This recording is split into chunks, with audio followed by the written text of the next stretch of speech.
nouvel ordre mondial qui doit impérativement s'imposer. Et aujourd'hui, sur ce plateau, nous avons vos experts, vos analystes que vous connaissez. Nous avons Freddy Mulumba, mandataire public, expert en géopolitique. Vous avez eu à les suivre plusieurs fois dans ces analyses. Bonsoir. Bonsoir, cher ami. Voilà, et nous avons quelqu'un que vous connaissez aussi parce que nous l'avons déjà reçu sur ce plateau de dossier de la rédaction, Georges Lohalo. Il est doctorant en Chine. Il fait aussi des analyses autour de la géopolitique. Bonsoir. Bonsoir, merci.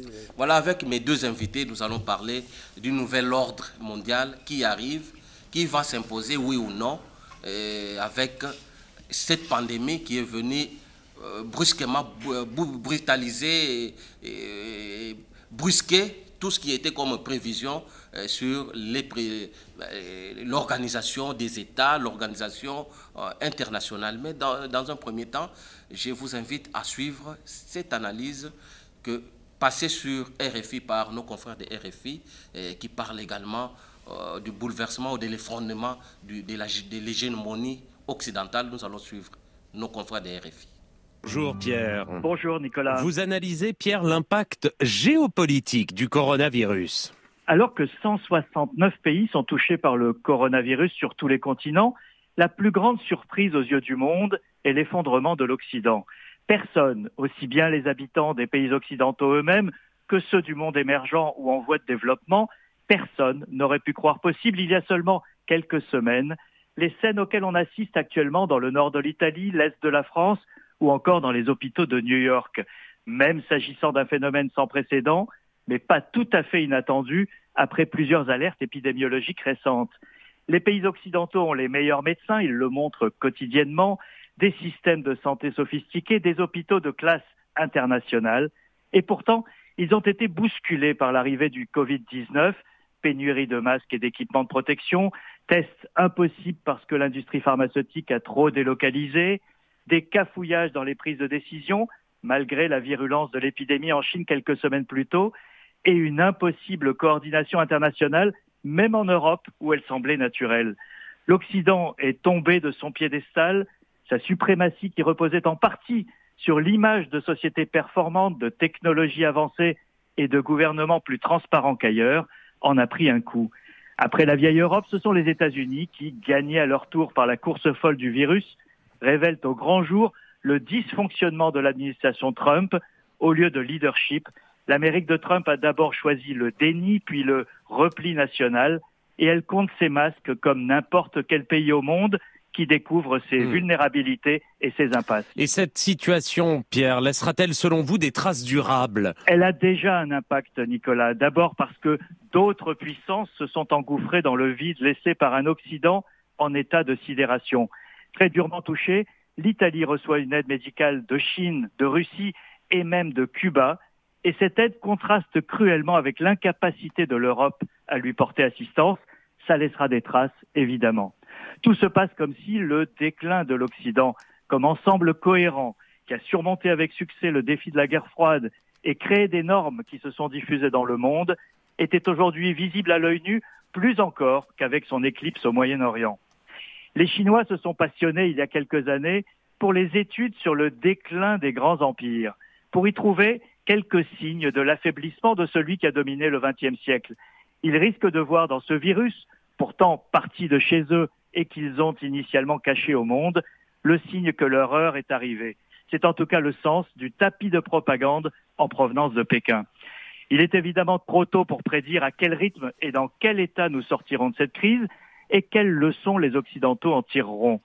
L'une de celles-ci devrait néanmoins être l'humilité. Descendre de son piédestal peut avoir des vertus, à condition de reconnaître qu'une page d'histoire se tourne. Pierre Aski, merci. Freddy Mulumba, vous venez de suivre cette analyse de Pierre Aski, un Français qui parle du déclin de l'Europe. Est-ce que vous le confirmez? Oui, il vient de parler du déclin de l'Occident. Je pense que c'est la fin d'une époque. Malheureusement, en Afrique, les gens ne prennent pas le temps de lire. Il y a quand même certains ouvrages qui ont été publiés par Paul Kennedy, Naissance et déclin de grande puissance. C'était prévisible. Il y a d'autres penseurs ou bien d'autres historiens qui ont publié sur ce déclin du monde occidental. Donc il faut dire que ça fait 5 siècles, depuis 1492, quand on a découvert l'Amérique par Christophe Colomb, que l'Occident a commencé à dominer le monde jusqu'à aujourd'hui. L'Occident est parvenu à imposer sa vision du monde. Donc on est en train d'assister à quelques ruptures. La première, c'est la rupture civilisationnelle. Donc l'Occident qui a dominé le monde, qui a imposé ses valeurs, qui a imposé sa vision, n'est plus ce qu'il était. Et vous avez d'autres civilisations qui émergent, qui n'ont pas la même vision du monde. Vous avez la Chine, vous avez l'Inde, vous avez d'autres, on peut aussi parler des Africains, bien qu'ils ne parlent pas beaucoup. Il y a d'autres civilisations qui commencent à lever les tons. Deuxième rupture, c'est la rupture géopolitique. Je pense que depuis 1985, c'était l'Amérique avec l'Union soviétique. L'Union soviétique a connu un déclin, s'est désintégrée, l'Amérique est restée seule. Donc nous assistons à la fin de l'hégémonie américaine. Autre élément important, parce que derrière tout ça, il y a l'économie, l'évolution du capitalisme. Pendant les 5 siècles de domination occidentale, l'élément économique, c'était le capitalisme prédateur. Ce capitalisme était basé sur l'esclavage, la traite négrière, la colonisation et le néocolonialisme. Aujourd'hui, ce capitalisme prédation est arrivé à la fin, donc le cycle est arrivé à la fin. Il y a un nouveau cycle qui s'ouvre, on parle généralement de l'économie de connaissance, qui est basée sur la science, les nouvelles technologies, avec la révolution du numérique. Et dans cette nouvelle économie de connaissance ou bien du savoir, pour s'enrichir, on n'a pas besoin d'aller faire des guerres, aller piller. Pour s'enrichir, il faut investir dans la science, la nouvelle technologie et innover. C'est le cas de la Chine. La Chine n'a pas fait de guerre, n'a pas occupé un pays. Et la Corée du Sud, même, ils sont devenus riches grâce à l'économie de la connaissance. Ce qui est beaucoup plus important, c'est les leçons qu'on doit tirer. La crise va éclater. Déjà éclaté d'ailleurs. À travers cette crise sanitaire, on masque la crise économique qu'on a évitée en 2008, qui était en 2008, qu'on n'a pas corrigée, qui devrait avoir lieu entre 2017 et 2020. Cette crise a éclaté. D'ailleurs, vous entendrez beaucoup de dirigeants occidentaux parler d'intervention. L'Amérique a dit qu'il va donner des milliards pour éviter que l'économie s'effondre. 2000 milliards de dollars. Oui. Les Européens, même chose, ils vont donner aussi des milliards pour éviter à ce que leur économie s'effondre. Mais vous savez, c'est ça, l'histoire devient importante. Parce que quand il y a crise économique, pour qu'on s'en sorte, il y a des guerres. Ce qui explique la Deuxième Guerre mondiale, qui a été provoquée, je dirais, par la crise économique de 1929. Pour s'en sortir, on a fait la guerre mondiale. Donc, ce que nous voyons maintenant, c'est une matrice d'une troisième guerre mondiale. Ça prendra d'autres formes, mais il y aura bel et bien la guerre. Parce que on ne voit pas comment ces pays occidentaux qui n'ont pas de minéraux, ces pays occidentaux qui n'ont pas d'autre chose, beaucoup n'ont pas investi dans de nouvelles technologies. Les nouvelles technologies, les recherches et l'innovation sont ailleurs. Donc ils seront obligés, avec leur industrie d'armement, de faire des guerres. Mais c'est nous, laissez-moi terminer parce que c'est important pour que les gens comprennent, c'est nous qui allons payer les Africains. Parce que généralement, après la guerre, ceux qui gagnent, les gagnants, les vainqueurs vont se partager le monde. On va retoucher les frontières des pays par ceux qui ont gagné, ceux qui ont perdu perdent de la place. Et nous, Africains, qui sommes victimes depuis, je dirais, la traite négrière, depuis le début du capitalisme occidental prédateur, je pense que le moment est arrivé pour que nous préparions à tracer notre propre voie, à prendre notre destin en main. Voilà pourquoi il faut qu'il y ait beaucoup de débats entre intellectuels, pas entre politiques, je dis entre intellectuels. Et le moment est arrivé aussi que le politique, ceux qui dirigent les pays, écoutent ceux qui ont la science et des compétences. Qu'on évite un peu des discussions, tu vois, dans des chaînes dans des télévisions africaines, il y a toujours des discussions terre à terre. Il faut rehausser le débat en faisant appel aux spécialistes. Bon, je voudrais savoir, en disant cela, vous n'êtes pas un peu trop extrémiste, parce que vous avez parlé des 5 siècles de la domination occidentale. Pendant les 5 siècles, il y a eu aussi des pandémies, il y a eu des phénomènes mais qui n'ont pas bouleversé le monde. On a connu, il faut parler sur le plan sanitaire, comme la peste au XVIIe siècle. Nous avons connu le sida, nous avons connu, et sur le plan des guerres, on a connu des guerres, la Première Guerre mondiale, la deuxième, et tous ces phénomènes n'ont pas mis fin à la dominance, à la domination occidentale, mais celle-ci, pourquoi? Quels sont les éléments qui disent que réellement c'est la fin de l'hégémonie occidentale? Oui, je pense qu'il y a un livre, je pense qu'on va le montrer, l'effondrement de l'Occident. En fait, il y a eu la crise de 2008, la crise financière. C'était prévu qu'on puisse corriger cette crise. Pourquoi? On a senti qu'au lieu de condamner le libéralisme, les néolibéraux, des entreprises qui jouent en bourse, on a pris l'argent de l'État. On a sauvé les banques. On a sauvé la bourse. Mais au lieu de donner cet argent pour financer l'économie réelle, on a continué à donner l'argent aux spéculateurs. C'était la spéculation.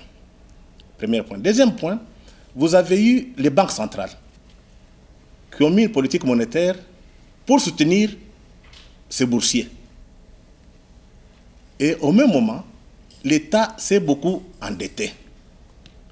Mais cette crise qui devrait éclater entre 2017, 2019, 2018, 2019 et 2020, qui vient éclater, ce que vous voyez comme coronavirus masque. Parce que si l'économie occidentale était meilleure, quelle que soit la crise, il n'y aurait pas l'effondrement. Donc, les médias parlent trop, font beaucoup de bruit pour masquer la réalité. La réalité, c'est quoi? L'économie occidentale va s'effondrer. Ce n'est pas l'extrémisme, c'est ce que je dis. Il faut lire plusieurs documents que les Occidentaux publient, qui vous disent, préparez-vous. Et beaucoup d'intellectuels occidentaux l'ont dit. Mais les politiciens occidentaux, les élites politiques, qui sont maintenant au service du capitalisme financier, ne travaillent plus pour le peuple. Avec le libéralisme ou le néolibéralisme, on a cassé l'État. On a cassé le système de santé. Voilà en Italie la catastrophe. Donc on donnait l'argent, donc les dirigeants européens, c'était des amis des boursiers. Au lieu de s'occuper de l'État, s'occuper de la population, ils ont, comment dirais-je, aidé leurs amis. En réalité, c'est la défaite de l'élite occidentale. Je prends un exemple. En 2008, la reine d'Angleterre, quand la crise a éclaté, elle est partie à London School of Economics pour voir les économistes, pour leur poser la question. Vous qui êtes travaillé régulièrement là, donc sur les dossiers économiques, ce sont des chercheurs, est-ce que vous n'avez pas vu la crise venir? En fait, en Europe actuellement, en Occident, on n'aime pas un discours contraire. C'est la pensée unique. Donc, c'est le libéralisme ou bien le non-libéralisme, c'est l'argent qui parle. Mais l'intelligence, ceux qui disent un discours contraire, ceux qui tiennent un discours contraire, sont écartés, n'ont même pas droit aux médias. Ce sont leurs experts que vous suivez toujours sur leur chaîne. Ils viennent soutenir les discours des hommes politiques qui sont en complicité avec le monde financier. Voilà le problème. Et le cycle est arrivé à la fin. Ce n'est pas la première fois dans l'histoire. Il y a toujours des civilisations qui naissent et qui disparaissent. Donc, le temps de l'Occident est fini. Alors, Georges, vous avez quelle analyse par rapport à cette question des mutations internationales? Merci beaucoup pour l'invitation. Merci beaucoup à M. le DG aussi de partager avec lui aujourd'hui ce plateau. C'est quand même un honneur, il faut le dire.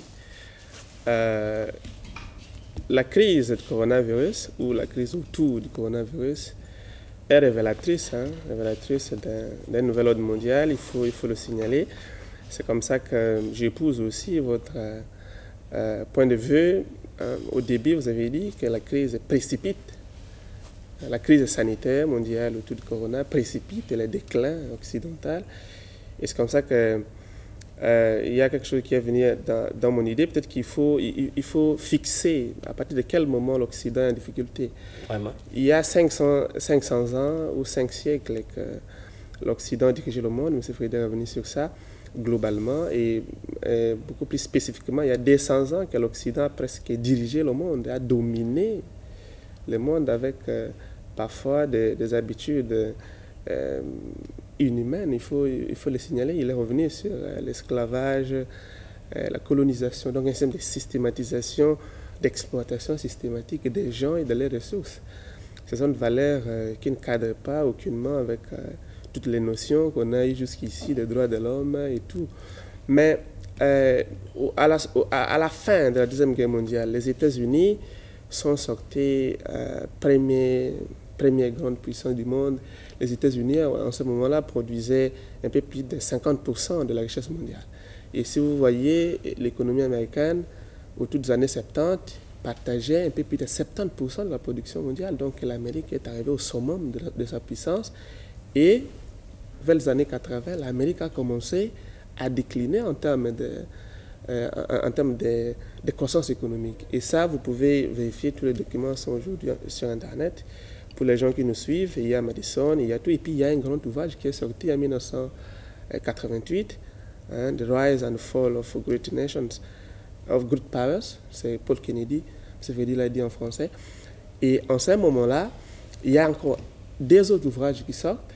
Il y a l'ouvrage de Fukuyama, qui est La fin de l'histoire, où il proclame que, comme l'URSS est parti, l'unique pensée qui doit maintenir, une forme de gouvernance des humains, ne peut être que la démocratie ou le libéralisme. Mais en même temps, Fukuyama lui-même est étudiant de Samuel Huntington. Samuel Huntington qui publie aussi, dans la même période, son plus grand livre, je crois, comme analyse dans le monde géopolitique, c'est Clash des civilisations, où il explique que maintenant que l'URSS est parti, il y aura éclosion des autres civilisations que l'Occident a dominées jusqu'ici. Mais, comme d'habitude aux États-Unis ou en Occident en général, la pensée qui est au pouvoir règne toujours. Ils ont cru sur la démocratie, sur le libéralisme. Et aujourd'hui, les livres, je peux le dire, La fin de l'histoire de M. Fukuyama a eu l'impact sur les deux autres, donc celui de Paul Kennedy et celui de son professeur Samuel Huntington. Et il a causé beaucoup de dommages en Occident. Donc l'Occident n'a pas vu en ce moment-là, c'est une erreur stratégique, c'est la première. L'Occident n'a pas vu en ce moment-là qu'il y avait d'autres forces qui naissaient dans le monde. Parce qu'en ce moment-là, en 1990, déjà Deng Xiaoping a ouvert la Chine, notamment depuis 1978, et la Chine commençait avec la croissance de 10% chaque année depuis 1990. Donc c'était en ce moment-là que les livres, donc bien l'élite américaine occidentale en général, devaient voir que non, il y a d'autres pôles d'influence qui émergent dans le monde, mais ils n'ont pas vu venir cela. Parce qu'il y avait la victoire. Vous savez, quand vous avez gagné une guerre, il y a toujours cette façon de voir le monde. Et la deuxième erreur stratégique des Occidentaux, qui précipite vers là où nous sommes aujourd'hui, c'est, je peux les placer en 2001. En 2001, il y a un événement tragique aux États-Unis. Il y a l'attentat du 11 septembre. Et en ce moment-là, toute l'administration, le gouvernement américain, l'élite scientifique est focalisée sur l'élite terroriste, en oubliant que la Chine aussi... Il faut traquer Ben Laden. Il faut traquer, il faut éliminer tous ces voyous. Il y a d'autres pôles...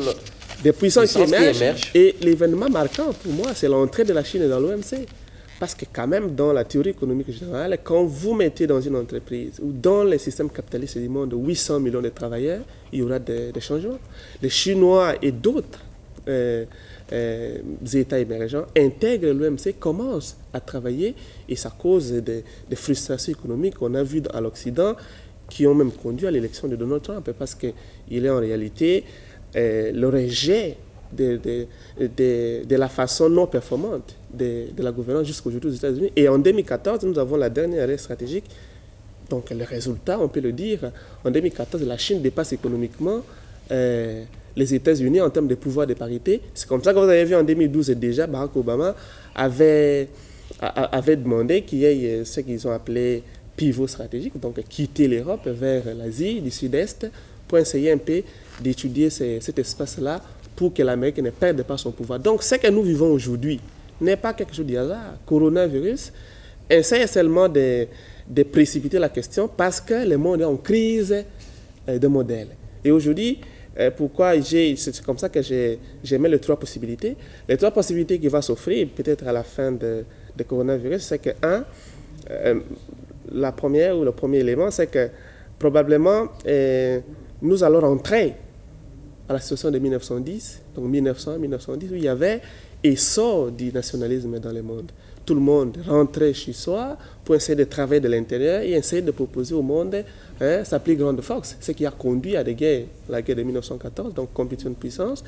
Et la deuxième possibilité, c'est que comme le monde est en crise de modèle aujourd'hui, on voit que la Chine est sortie, on peut le dire, de la maladie, et la Chine aujourd'hui est en train d'assister tout le monde. Il y a un peu plus de 50 pays aujourd'hui que la Chine envoie, monsieur le ministre de coopération chez nous ici a dit que la Chine a donné des matériels, il va encore donner, et ce n'est pas seulement chez nous, jusqu'en Europe et tout. Donc, la Chine a envoyé même des experts en Italie. Voilà, donc la Chine est en train aujourd'hui de se poser comme un modèle, non seulement sur le plan économique. Parce que ce que les gens n'ont pas vu, c'est qu'ils voient seulement la Chine comme une puissance économique. La Chine a des atouts politiquement, c'est une structure, c'est une direction politique qui donne ces performances économiques-là. Et on voit la Chine nous aide ici, la Chine nous assiste, et donc le modèle chinois est en train de s'étendre. Et la troisième possibilité, probablement, l'Occident aussi, comme une structure, tu vois, comme une structure peut aussi chercher à ressurgir de sa manière. Donc l'Occident peut poser des actions parce qu'il ne faut pas oublier, l'Amérique quand même en déclin relatif depuis 1980 jusqu'à aujourd'hui, est en train de croître économiquement quand même de près de 2% chaque année. Et aujourd'hui, d'ailleurs, Donald Trump a enregistré quelques avancées économiques. Donc l'Occident aussi peut s'organiser, ce n'est pas fatal. Mais quand même, la possibilité la plus visible aujourd'hui, c'est que la Chine va prendre l'ascendance. Et la question qu'on peut se poser en ce moment, comment la Chine va se comporter? C'est ça la question. Avant de voir comment la Chine va se comporter, on peut chercher à savoir comment la Chine, qui a été également touchée par cette crise, et pourquoi elle s'en sort, et puis comment elle va dominer. Quel est le système mis en place par les Chinois et qui fait qu'aujourd'hui, après toutes les crises, la Chine s'impose et il prend même la tête? C'est une question que vous posez, une question très difficile. La Chine a 5000 ans d'histoire jusqu'à aujourd'hui. Donc, pour ceux qui considèrent que la Chine commence en 1949, non, la Chine ne commence pas en 1949. La Chine commence depuis un peu au même moment que l'Empire romain, donc dans les 420 avant Jésus-Christ. Et il faut voir que la Chine s'est structurée depuis 220, quand la dynastie Qin commence, comme un État civilisationnel. Donc tout ce que nous avons aujourd'hui dans le monde chinois, donc les systèmes d'écriture, la façon de manger, les sens de la famille, les respects que l'on accorde à la famille, et les sens élitistes d'accession au pouvoir, c'est depuis 220 avant Jésus-Christ.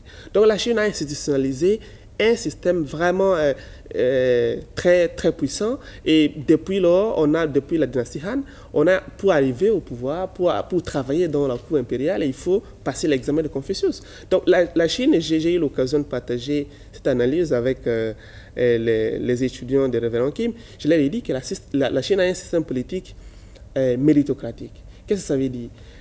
C'est-à-dire que vous n'accédez pas à un poste de décision sans passer par un système de contrôle et puis des tests énormes.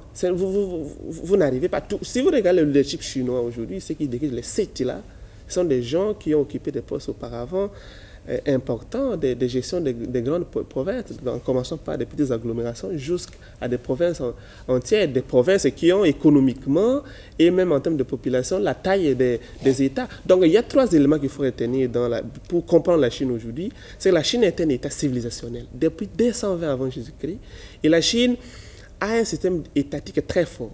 Vous savez, en Europe, en Occident, l'État a souffert avec les guerres entre l'État et l'Église. L'État a souffert des guerres avec la bourgeoisie, donc des gens qui avaient des droits politiques avant d'avoir l'argent au moment de la révolution industrielle en Europe. Et en ce moment-là, ça s'est étendu partout dans le monde occidental. Et l'État en Chine est partout. En Chine, il n'y a pas eu, depuis des années, il n'y a pas eu des gens qui ont des structures qui ont contesté l'État en tant que force dominatrice dans une société. Et le troisième élément, c'est que l'essence de la race. Et ça explique, ça explique pourquoi les Chinois... Non, ça explique pourquoi les Chinois traitent les autres avec beaucoup plus de respect, parce que les Chinois, 96% des Chinois sont d'une même race. Ils s'appellent Han. Donc, vous pouvez voir, donc en Chine, vous avez 1,5 milliard, mais 96% de la population vient d'une même race. Donc, ils regardent les autres avec respect, parce qu'ils savent que non, nous sommes les mêmes. Mais ça peut aussi être une faiblesse. Mais c'est ça les trois éléments qu'il faut comprendre la Chine. Donc, la Chine a institutionnalisé ça, et la Chine, après un siècle d'humiliation, la Chine revient, parce qu'il faut le signaler, depuis l'an 1 jusqu'en 1820, la Chine a été la première puissance économique du monde. Donc la Chine revient pour prendre sa place naturelle. Et je veux dire sur le plan national. Maintenant, le Congo, face à tout cela, comment doit se comporter le Congo? Le peuple congolais, l'homme congolais, l'intellectuel congolais, les dirigeants congolais, parce que rien à faire, c'est un nouvel ordre qui arrive. Que devons-nous faire face à cet ordre? Oui, là, il faut faire appel à l'histoire. Je l'avais dit ici la fois dernière, depuis 1885, il y a eu un système mis en place, un paradigme qu'on a construit, selon lequel le Congo, bien l'Afrique, c'est le réservoir de matières premières pour l'industrie occidentale. Et dans ce paradigme, on nous a classés comme les derniers qu'il faut civiliser. Donc, comme si on n'avait pas une culture. Ça signifie que le travail à faire, c'est relire l'histoire de ce pays, savoir que le Congo c'est un cas particulier. Le Congo, dans l'imaginaire occidental, est considéré comme une entreprise, comme leur butin, comme leur plate-bande. Et tout celui qui veut mettre ses pieds dedans, doit le consulter. Voilà le conflit entre la Chine et l'Occident sur le Congo, avec le contrat qu'on a signé, qu'on a appelé le contrat chinois. Et vous avez vu... Infrastructure contre minéraux. Vous avez vu les attitudes des Européens, des Occidentaux, même jusqu'aujourd'hui. Ils n'acceptent pas que la Chine investisse. Je pense que ce qui vient de se passer, ce qui se passe actuellement, c'est une opportunité pour nous. Parce que le déclin de la Chine, de l'Occident, peut nous permettre d'émerger. Et là, il faut savoir identifier nos potentialités. J'ai dit, on a une chance exceptionnelle d'avoir ce pays au cœur de l'Afrique, un pays qui a l'eau, un pays qui a la forêt, un pays qui a les terres arables, un pays qui a ce que j'appelle les minéraux, donc la clé de puissance du XXe siècle. Donc, les minéraux que nous avons, le cobalt et le lithium, qui vont participer à ce qu'on appelle la révolution numérique, couplée de la transition énergétique. Donc, nous avons la chance d'avoir déjà des éléments. Mais notre plus grand problème du Congo, c'est la qualité de l'élite. Je pense que notre ami vient de le dire, en Chine, on fait par tous les moyens pour que ceux qui accèdent au pouvoir soient de qualité. On les forme. Ils ont l'expérience, ils ont la compétence, et généralement, les Chinois sont des grands patriotes. C'est le contraire chez nous. Donc, le travail à faire maintenant, c'est d'abord au niveau des élites, il faut s'organiser. Quand je dis au niveau des élites, c'est quitter cette mentalité d'aliéner, de penser que l'étranger viendra toujours nous aider, comme d'habitude, avec vos histoires d'aide au développement.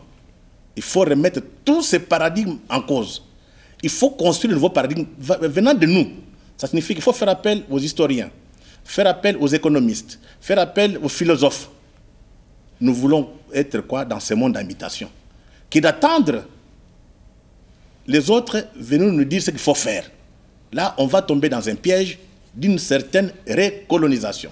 Mais déjà sur le plan de recherche, on n'accorde pas beaucoup d'importance. Et lorsque vous voyez la conception de notre budget, la recherche elle ne prend pas une bonne place. C'est comme ça que j'ai dit, il faut qu'il y ait une vision, il faut que les élites au pouvoir aient une grande vision. Ces pays ça a besoin de grands leaders.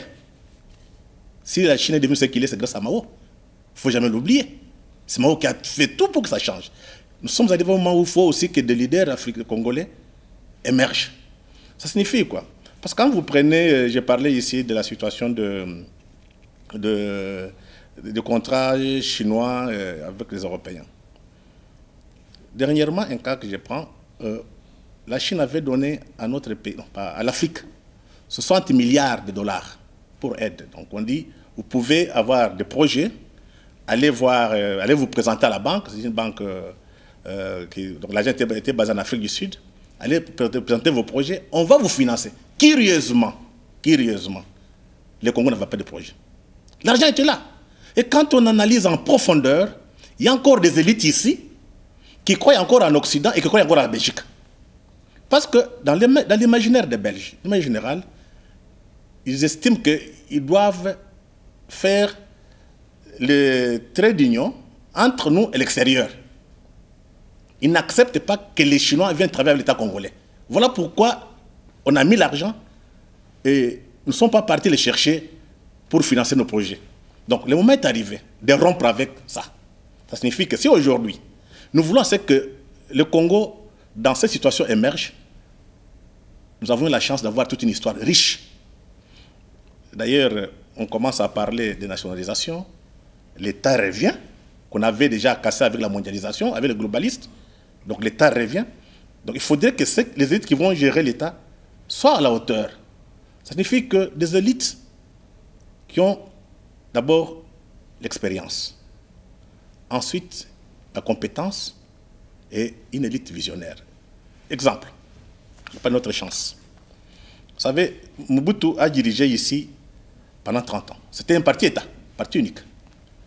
On a eu la chance d'avoir des économistes, des politologues, des philosophes qui ont travaillé pendant cette période. Ils ont encore l'expérience de Mobutu. Donc l'État, le parti unique ou bien l'État qui fonctionnait. Il y a eu une deuxième phase, celle de l'ancien président Kabila. Et vous avez vu, quand il est arrivé au pouvoir, tous les globalistes sont venus ici. C'était presque le libéralisme. Il faut privatiser, il faut privatiser, il faut libéraliser l'économie. Maintenant, nous revenons maintenant à l'étatisation de l'économie, ou bien je dirais un peu, à la présence de l'État. Nous pouvons prendre ceux qui ont travaillé avec Mobutu, il y en a encore, il y a le professeur Mabik, un grand économiste, qui sait comment discuter avec le Fonds monétaire de la Banque mondiale. Ceux qui ont travaillé avec Mobutu, qui ont connu la centralisation de l'économie, qui peuvent aider à comprendre les bons côtés et les mauvais côtés. Mais vous avez aussi ceux qui ont travaillé pendant cette période avec le président Kabila, parce qu'il y a eu beaucoup qui sont venus imposer la vision libérale, qui savent les bons côtés et les mauvais côtés. C'est après discussion, je dis après discussion, on va faire un plan pour que le Congo devienne une puissance. On ne refuse pas que nos amis étrangers nous aident, mais ils peuvent nous conseiller. Mais maintenant, c'est au niveau politique que les décisions doivent être prises par des Congolais eux-mêmes, pour les biens du Congo et des Congolais. Parce que depuis 1960, ici, la plupart des décisions sont prises pour les intérêts étrangers. Et remettons ça en cause. Aujourd'hui, l'Occident, qui était presque notre bourreau, est en difficulté. Et ce qui est curieux, il y a un article publié par Dominique Strauss-Kahn. Il dit, c'est le coronavirus, le virus et l'Afrique. Ces papiers circulent. Ouais. Mais quand vous voyez ce que... On l'a vu sur Internet. Oui. Vous voyez ce que Strauss-Kahn donne comme conseil, c'était dans la banque du Fonds monétaire, il n'a pas changé les paradigmes. Donc, il vous dit, pour l'Afrique, il faut réunir autour d'un même compromis les leaders du continent, divers créanciers privés, les banques régionales, les institutions de Bretton Woods, les clubs de Paris, la Chine, les philanthropes qui ont déjà appelé à créer des fonds dédiés à l'Afrique, comme Jacques Ma et Mohamed Bouamou. Donc, ils sont encore dans l'ancienne La saine conception. Conception. Ils ont encore des schémas, je dirais un peu, les schémas intellectuels de la guerre froide. C'est terminé. Il y a un monde qui s'ouvre, un monde nouveau. Donc, on n'a pas besoin que les gens viennent réfléchir à notre place. Et là, il faut que les Africains comprennent. Nous avons eu quand même le temps d'étudier dans les grandes universités. Nous faisons appel à nous-mêmes. S'il y a des difficultés, on peut demander conseil. Mais en voyant déjà l'article de Strauss-Kahn, ça prouve qu'il y a un plan qui est mis en place. Et si les Africains ne se réveillent pas, nous allons payer comme on l'a fait du temps de l'esclavage, la traite négrière, comme on a fait du temps de la colonisation. Le monde a basculé. Donc c'est à nous aujourd'hui, en tant qu'élite, en tant qu'Africains, en tant que Congolais, de savoir qu'est-ce que nous voulons pour notre peuple, pour nos États et pour toute l'Afrique. Parce que c'est le moment où on devrait voir les Africains en train de parler. Mais il n'y a rien. Suivez vos médias publics, vos médias d'État, vos médias privés. Vous êtes dans la distraction. Vous êtes dans des questions secondaires. Donc c'est aux médias de réveiller la conscience. Nous ratons cette fois-ci. D'ailleurs, l'Occident et la Chine peuvent s'entendre pour nous recoloniser. Un petit exemple. Il y a en Côte d'Ivoire, les ports d'Abidjan qu'on construisait, je pense, par les Chinois. Qui étaient les patrons? Bolloré. Rien n'a changé. Mais curieusement, ce sont les Africains eux-mêmes qui vont dire aux Chinois, non, allez voir les Français et voyez les Belges. Donc le problème, c'est nous-mêmes. Est-ce qu'il n'est pas temps de changer quand même? Qu'on prenne conscience. Nous ne sommes pas condamnés d'être toujours les derniers. Tu as vu dans tous les débats, on parle de l'Europe, on parle de l'Amérique, on parle de l'Asie. Et quand on veut parler de l'Afrique, c'est les malheurs. Et qui parlent, ce sont d'autres personnes, ce ne sont pas les Africains. Donc le moment est arrivé que les Congolais prennent parole, que les Africains prennent parole pour tracer la voie dans ce monde d'imitation, pour que demain, s'il y a une structure géopolitique multipolaire qui va se mettre en place au XXe siècle, qu'on commence aussi à respirer et qu'on ne soit pas, comment dirais-je, qu'on soit acteur de la géopolitique mondiale. Qu'on subisse comme aujourd'hui. Les autres décident à notre place. On a des dirigeants au pouvoir, on vous dit, faites ça. Les dirigeants vont imposer au peuple. Donc, c'est une grande révolution. Ceux qui ne vont pas comprendre seront jetés dans les poubelles de l'histoire. C'est le moment de prendre conscience pour tracer une autre voie. Georges, on parle de la Chine. Aujourd'hui, donc tout à bientôt, c'est la Chine qui va prendre la tête. Les Chinois, généralement, le rapport avec les Chinois n'est pas conditionné par beaucoup de concepts, comme on les fait au niveau de l'Occident, les droits de l'homme, la démocratie, tout ça, et ils viennent, ils font des affaires. Mais il ne faut pas oublier qu'ils ont aussi des intérêts. Exactement. Non, aucun peuple ne vient travailler pour vous totalement, y compris les Chinois. Maintenant, il faut différencier quelque chose. Il faut rentrer dans l'histoire, parce qu'en 1420, il y a un premier Européen qui était arrivé ici. La question était de s'approprier. Non, je parlais des Dingoka, de s'approprier de notre espace. Vous vous rappelez des épopées des Dingoka avec les chefs de la Banque Congo centrale et tout. Mais le premier Chinois qui est arrivé ici, il est arrivé en 1887. C'était comme esclave et pour construire les rails. Vous voyez, les rails qui est... déjà, il y a ici à la gare centrale, il y a une peinture qui explique ça. Aujourd'hui, au XXe siècle, les Chinois reviennent en force. Et il y a même un grand quartier général là, de Huawei, des Chinois, qui vous montre que maintenant, on ne revient plus comme esclaves de certains peuples. Nous revenons en tant que Chinois pour coopérer. Maintenant, ce qui est important, c'est de savoir comment les Chinois vont se comporter. Le monde, il est un monde d'intérêt. L'Amérique, quand l'Amérique a accédé au pouvoir, quand l'Amérique a eu beaucoup d'argent en 1885, l'Amérique a commencé par faire des guerres en Amérique, au continent américain, pour chasser toutes les puissances européennes qui étaient là-bas à l'époque. Et l'Amérique s'est imposée comme une puissance d'abord régionale, là-bas en Amérique, donc Amérique latine et puis Amérique du Nord. Et puis après, l'Amérique a défini l'Europe depuis 1900 comme espace pivot, espace stratégique. Et donc, on peut dire, avec ma lecture géopolitique, que l'Amérique s'est alliée aux natifs, aux riches.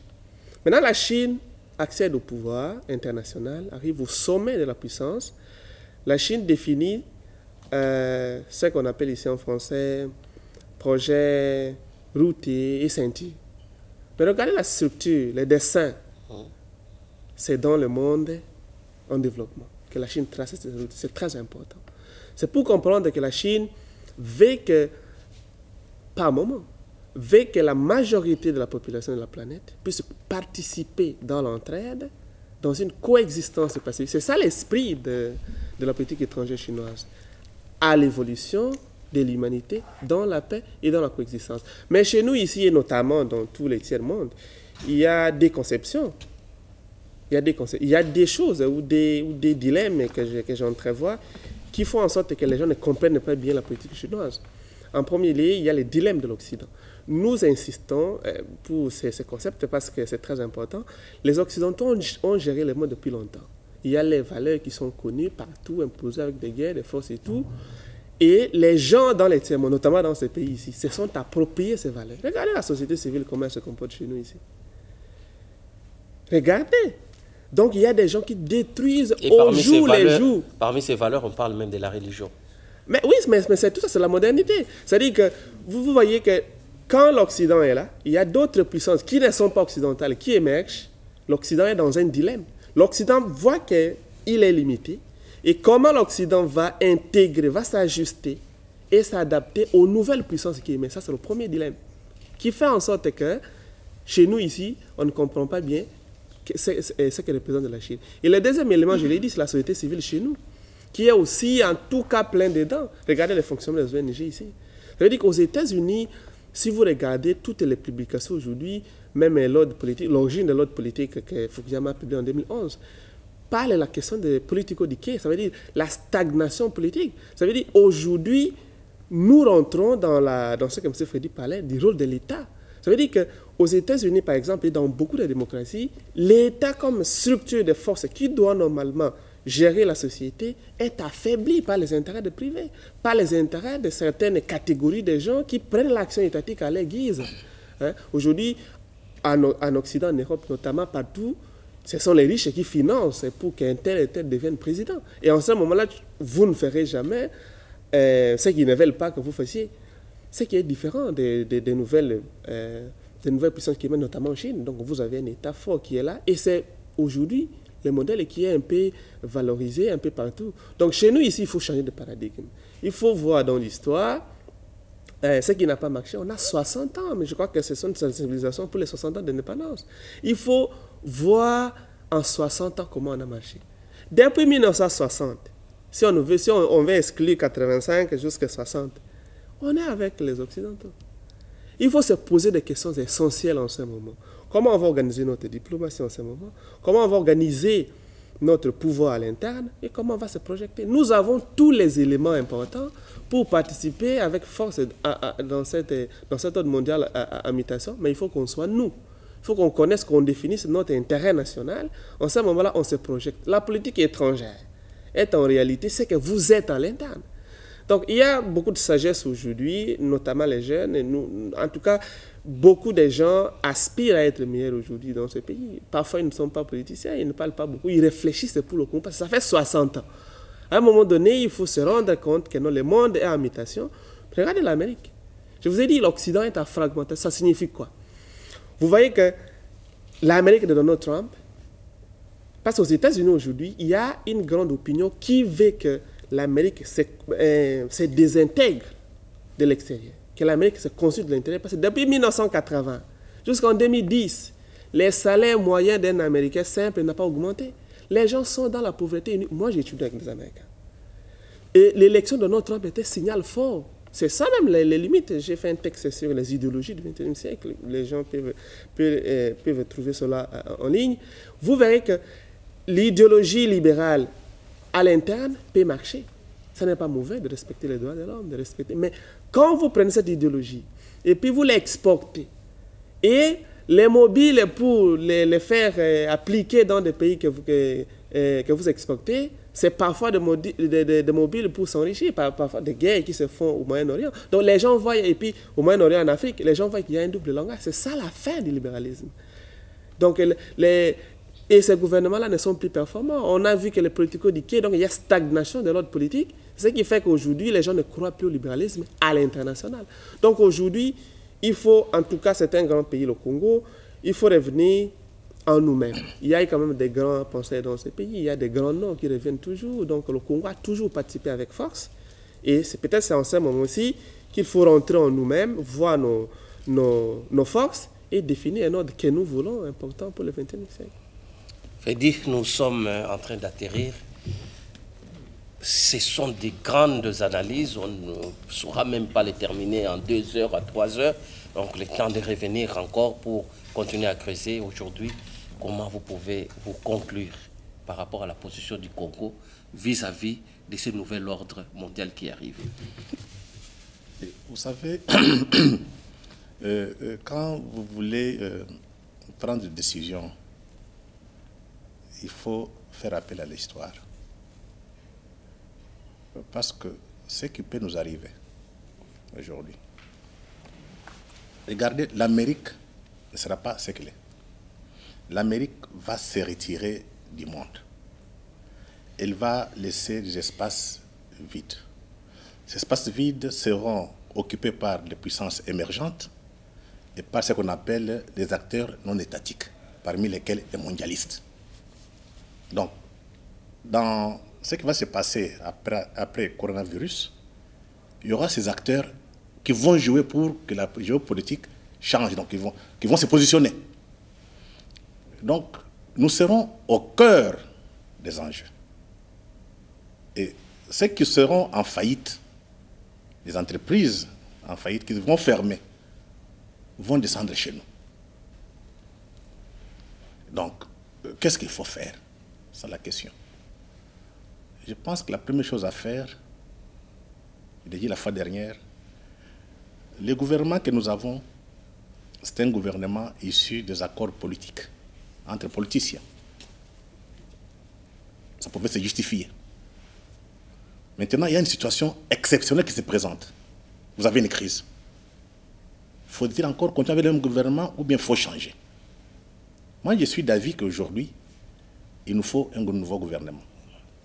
Un nouveau gouvernement qui doit tenir compte de ceux qui vont gérer, de ceux qui vont animer, au moins de l'expérience. Donc, on ne voit pas ces histoires de partis politiques. Ça signifie qu'il faut que les chefs de l'État discutent avec tout le monde. Je pense qu'il y a la coalition entre FCC et CACH.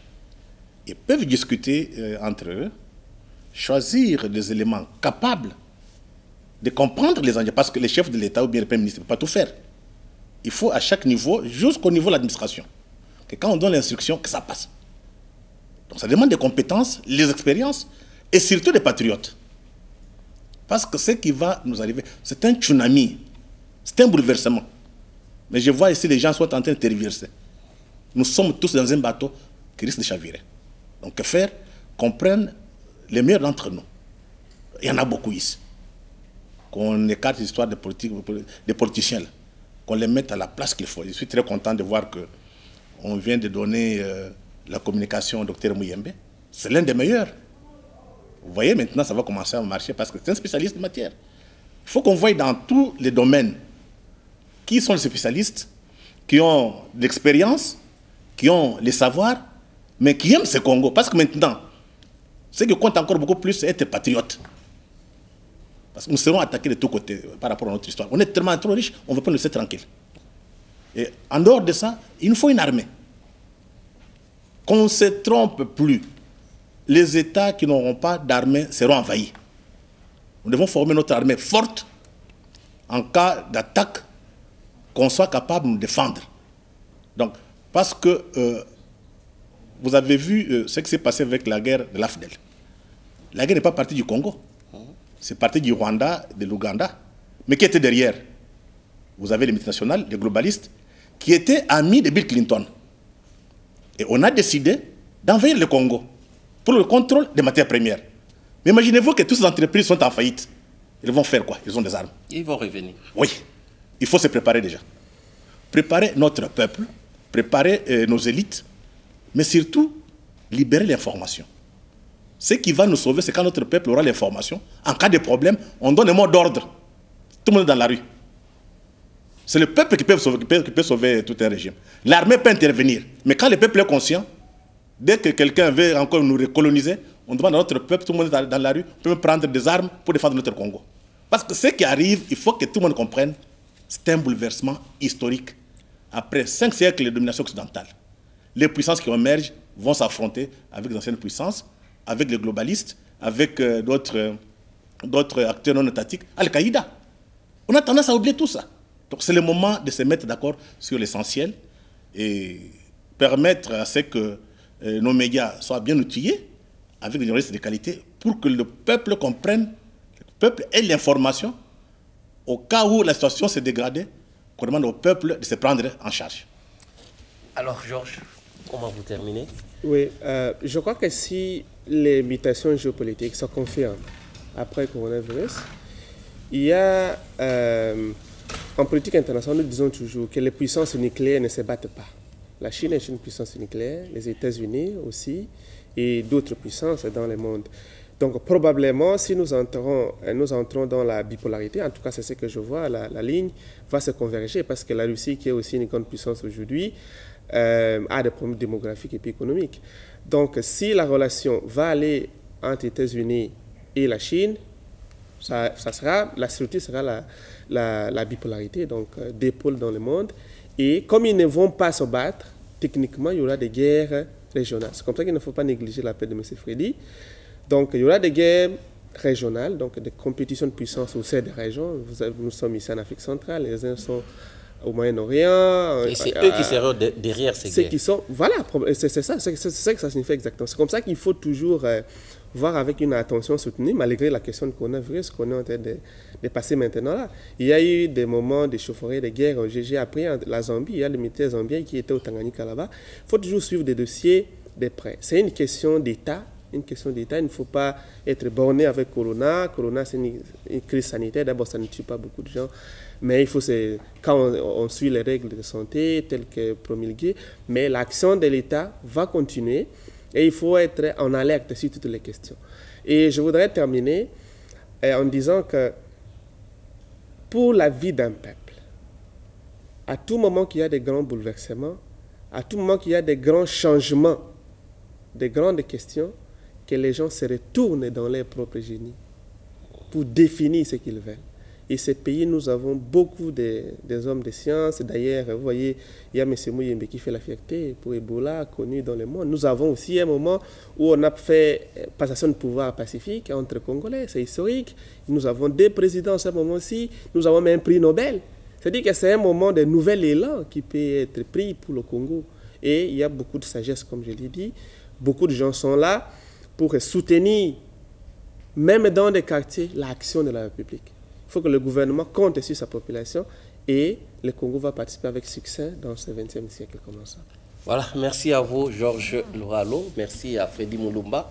Et chers téléspectateurs, vous avez bien suivi ces grandes analyses faites par des experts qui ont parlé de ce bouleversement géopolitique qui attend le monde avec coronavirus, qui n'est qu'un prétexte. Parce que derrière coronavirus, il y a d'autres crises très graves et très importantes qui se cachent et le Congolais doit se réveiller. Le Congolais doit s'organiser autour de l'élite. L'élite doit fournir suffisamment de réflexion, l'élite doit fournir suffisamment de l'intelligence pour que le Congo puisse faire face à ce nouvel ordre mondial qui est inévitable, qui arrive. Merci, on se retrouve très prochainement avec d'autres grandes analyses. Au revoir.